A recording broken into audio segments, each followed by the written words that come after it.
Justice Katju और उन्होंने नरेंद्र मोदी को लेकर जिस तरह का लेख लिखा है और उस पर बीजेपी का उन पर पलटवार, इसको लेकर हमारी आज की ये चर्चा जारी है। लेकिन उससे पहले आपको बता दें कि प्रेस काउंसिल के अध्यक्ष मार्कंडेय काटजू का बयान एक बार फिर सुर्खियों में है। इस बार काटजू मोदी के मुद्दे पर बीजेपी नेता अरुण जेटली के निशाने पर हैं। ये पहली बार नहीं है जब काटजू के बयान को लेकर बवाल खड़ा हो गया है। अलग अलग मुद्दों पर जब तब अपनी राय जाहिर करते रहे हैं काटजू और उनकी राय पर तीखी प्रतिक्रियाएं भी सामने आती रही हैं। ममता बनर्जी तानाशाह हैं। राजेश खन्ना जिंदा हैं या नहीं, क्या फर्क पड़ता है? फिल्मी सितारों और क्रिकेटरों को भारत रत्न क्यों मिलना चाहिए? 90% भारतीय बेवकूफ हैं। ये वो बयान है जो किसी के भी कानों में पड़े तो उसके कान खड़े हो जाएं। बयान नेता भी देते हैं और अभिनेता भी। बयान आप भी देते होंगे, लेकिन जिस तरह के बयान जस्टिस मार्कंडेय काटजू देते हैं वैसे कोई नहीं देता। शायद यही वजह है कि काटजू के बयान विवाद खड़ा करने में देर नहीं करते। काटजू के कई बयानों ने सुर्खियां बटोरी हैं। वो जब जज थे तब भी उनकी टिप्पणियां मीडिया में जगह बनाती थी और अब जब वो प्रेस काउंसिल के अध्यक्ष हैं तब भी वो अपने बेबाक बयानों की वजह से सुर्खियों में बने रहते हैं।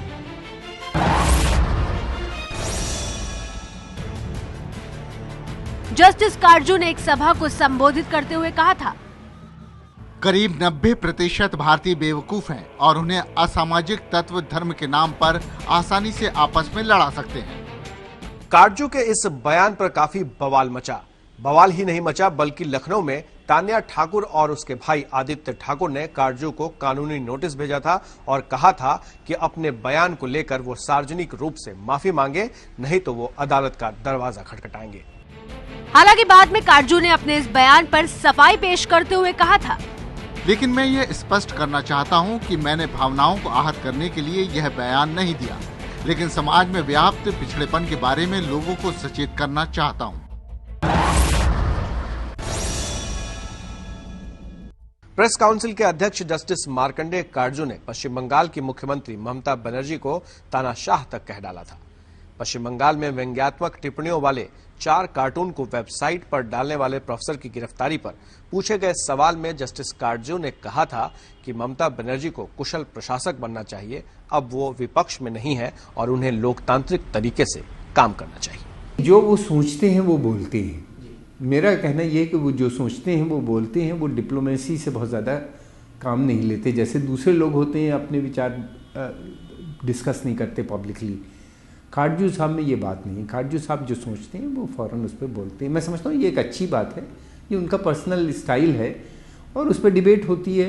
फॉर में भी लोग बोलते हैं, खिलाफ में भी बोलते हैं, लेकिन कोई ऐसी बात उन्होंने कभी नहीं कही है जो देश के खिलाफ हो। बिहार में पटना यूनिवर्सिटी में एक सेमिनार के दौरान काटजू ने मीडिया को लेकर बयान दिया था जो काफी चर्चित रहा था। काटजू ने एक जानकारी का हवाला देते हुए कह दिया था कि लालू के शासनकाल की तुलना में बिहार में कानून व्यवस्था में सुधार जरूर हुआ है, लेकिन अब यहाँ प्रेस की आजादी कम हो गई है।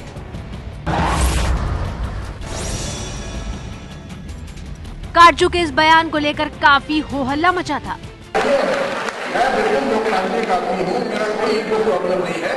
हो सकता है मुझे गलतफहमी है, आप लॉजिकली पर्सुएट करिए। मगर ये क्या तरीका कि छोड़ना चाहना, आप मुझे हटा नहीं सकते, गलत आदमी से पंगा लेके आओ। वैसे मीडिया को लेकर काटजू कई बार बयान दे चुके हैं जो सुर्खियां बनते रहे हैं।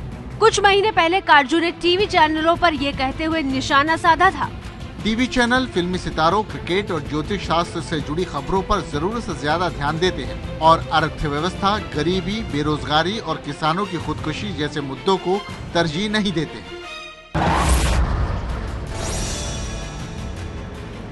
ऐसे ही काटजू ने पिछले साल दिसंबर में दिल्ली गैंगरेप पर देश के गुस्से पर सवाल उठा दिए थे। काटजू ने कहा था, क्या दिल्ली ही पूरा हिंदुस्तान है? किसी एक महिला के साथ हुई घटना पर ऐसा प्रदर्शन ठीक नहीं है।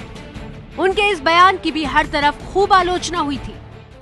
तो पहले भी बेबाक बयान दे चुके हैं जस्टिस काटजू, लेकिन इस बार जो उन्होंने लेख लिखा है वो बिल्कुल रास नहीं आया है बीजेपी को। सभी मेहमान हमारे साथ बने हुए हैं। मीनाक्षी लेखी जी, लेकिन जो सवाल राजीव रंजन जी ने यहाँ पर पूछा, उन्होंने सवाल पूछा है कि क्या लेख लिखने की आजादी पर भी अब बीजेपी को एतराज है? वो अपने विचार सामने रख रहे हैं, आप उससे असहमत हो सकते हैं, लेकिन इस तरह से उन पर वार करना और नाराजगी जाहिर करना इस सीमा तक कितना सही है? देखिए, राजीव रंजन जी ने जो बात कही है वो अगर एक प्रेस काउंसिल ऑफ इंडिया के चेयरमैन नहीं होते तो वो बात ठीक थी, लेकिन जो बात उन्होंने कही है वो इसलिए गलत हो जाती है क्योंकि ये क्वाज़ी जुडिशियल बॉडी है, यानी आधी न्यायिक प्रक्रिया के तहत इसमें काम होता है। एडमिनिस्ट्रेटिव और जुडिशियल दोनों तरीके के काम होते हैं।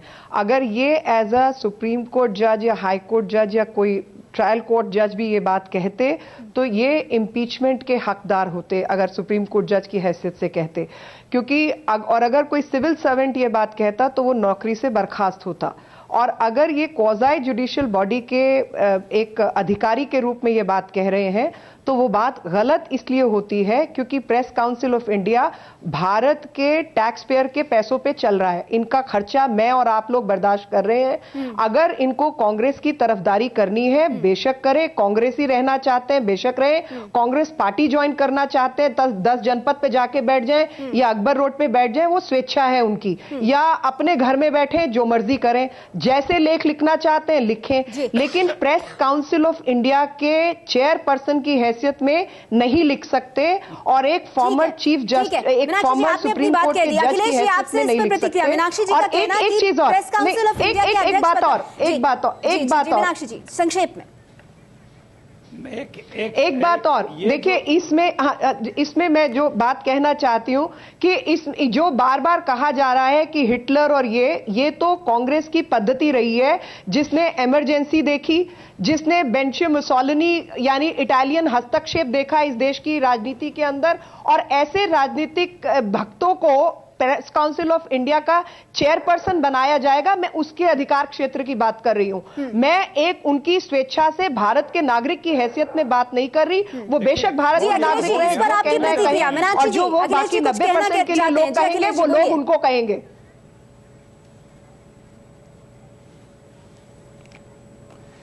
देखिए, आपने अभी दिखाया कि काटजू साहब ने 10-12 बयान इसके पहले भी काफी कंट्रोवर्शियल दिए थे, लेकिन किसी बयान पे बीजेपी की किसी बड़े लीडर की प्रतिक्रिया नहीं आई। आज इसलिए आई क्योंकि उन्होंने मोदी जी पे लिख दिया, और मोदी जी पे आप लिखेंगे तो हर कोई नंबर स्कोर करने के लिए आगे कूद के आएगा।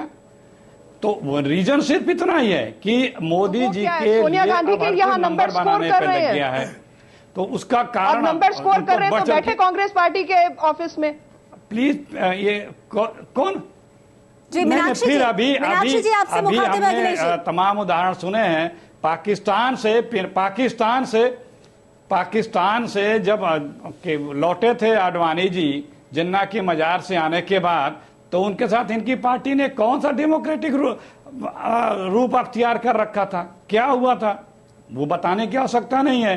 तो कितनी डेमोक्रेसी है, कितने आजादी है अभिव्यक्ति की with in party, outside party, और जो मीडिया की स्वतंत्रता की बात है, बहुत बार बातें हुई हैं, लेकिन अकेली कांग्रेस पार्टी है जो ये बात कहती है और इस पे आज भी कायम है कि मीडिया को सेल्फ रेगुलेट करने होगा अपने आप को। और हम लोगों को खुशी है हिंदुस्तान की मीडिया ने बखूबी जितने 6-8 महीने से प्लीज 6-8 महीने से जितनी अच्छी तरीके से मीडिया ने अपने आप को सेल्फ रेगुलेट किया, लोगों ने देखा 1 साल से, वो काबिले तारीफ है। और ये लोग जब आते हैं जस्टिस काटजू की बातों में कोई आपत्ति नहीं लग रही है, जाहिर सी बात है क्योंकि उन्होंने निशाने पर नरेंद्र मोदी को लिया। चलिए वक्त मेरे पास बहुत कम है सर, लेकिन राजीव रंजन जी जो बात मीनाक्षी जी ने कही, जब आप लोगों की अभिव्यक्ति की बात करते हैं, अखिलेश जी हम लोग इस बहस को आगे भी जारी रखेंगे, मैं आपके पास फिर आऊंगी, लेकिन राजीव रंजन जी से मैं जानना चाहूंगी। जी अखिलेश जी मैं आऊंगी आपके पास, लेकिन एक छोटे से ब्रेक के लिए हमको रुकना पड़ रहा है। ये बहस आगे भी जारी रहेगी और आगे राजीव रंजन जी से भी मैं जानने की कोशिश करूंगी जो बात मीनाक्षी जी ने कही है कि प्रेस काउंसिल के अध्यक्ष के तौर पर क्या जस्टिस काटजू से इस तरह के जो बयान या लेख है उनकी उम्मीद की जा सकती है, या फिर ये वाकई में एक राजनीतिक टिप्पणी हो जाती है। इस पर चर्चा करेंगे, अरविंद मोहन जी से भी बात करेंगे। एक छोटा सा ब्रेक, जल्द लौटते हैं, बने रहिए हमारे साथ।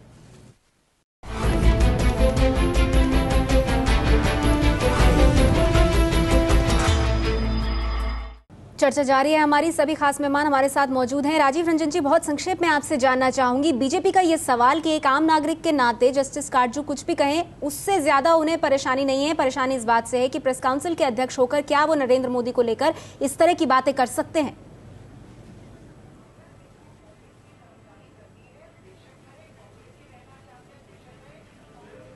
महत्वपूर्ण सवाल ये है कि अगर अगर जस्टिस काटजू ने एक नागरिक होने के नाते अगर लिखने का साहस किया तो भारतीय जनता पार्टी को क्यों आपत्ति हो रही है? प्रेस काउंसिल में भारतीय जनता पार्टी के 2 वरिष्ठ मेंबर हैं, हरिन पाठक हैं, प्रकाश जावड़ेकर हैं, उन्होंने कभी इस तरह के सवाल नहीं उठाए हैं। एक दूसरी बात यह कि अभी जब अफजल गुरु की फांसी हुई तो इफ्तिकार गिलानी पत्रकार को जब अरेस्ट किया गया, हाउस अरेस्ट किया गया, तो जस्टिस काटजू ने सीधे होम सेक्रेटरी को 48 आवर का टाइम दिया और कहा कि इमीडिएट आप इसको माफी मांगने के लिए करें और कंसर्न ऑफिसर को सस्पेंड करें।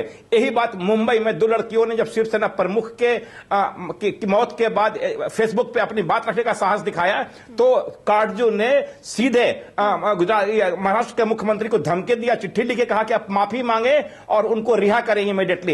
यही स्थिति हिमाचल प्रदेश में हुई। जब पत्रकारों पर हमला हुआ तो जस्टिस काटजू ने हिमाचल के मुख्यमंत्री को कहा, हर मुद्दे पर जस्टिस काटजू बोलते हैं, ये सिर्फ एनडीए शासित राज्यों की ही बात नहीं है। माफ कीजिएगा राजीव जी, मेरे पास वक्त बहुत कम है। जी अरविंद जी, आपसे मैं जानना चाहूंगी, अगर यही स्थिति है तो फिर बीजेपी इतना तिलमिलाई हुई क्यों है? बीजेपी के तिलमिलाहट नरेंद्र मोदी को लेके है और बीजेपी के शायद स्वभाव में है कि आलोचना उस किस्म से बर्दाश्त करने की साहस उसको नहीं। जस्टिस काटजू अगर मीडिया पे या मीडिया मैनेजमेंट पे या खबरों के चलने और इस पे अगर कोई कमेंट करते हैं तो मुझे लगता है वो उनका पूरा हक है। और गुजरात के बारे में भी जो मैंने पहले कहा कि अगर वो जर्मनी से उसको इशारे में बात कर रहे हैं तो कम्युनिकेशन पे ही बात कर रहे हैं और उसको सीरियस होकर सोचना होगा कि क्या कम्युनिकेशन का वही तरीका है जो पुराने जमाने में अपनाया गया और उसका दुरुपयोग दुनिया में बड़े पैमाने पर। बहुत संक्षेप में, मेरे पास वक्त बिल्कुल खत्म है, बहुत संक्षेप में। जी 66A का मिसयूज इस सरकार ने दिल्ली बैठे हुए जर्नलिस्ट और कई तमाम लोगों के ट्विटर हैंडल और फेसबुक हैंडल को लेकर बैन किया था। जस्टिस काटजू का कोई बयान नहीं आया। बॉफर से लेकर हेलीकॉप्टर डील का करप्शन इस देश में हो रहा है, उनका कोई बयान नहीं आया।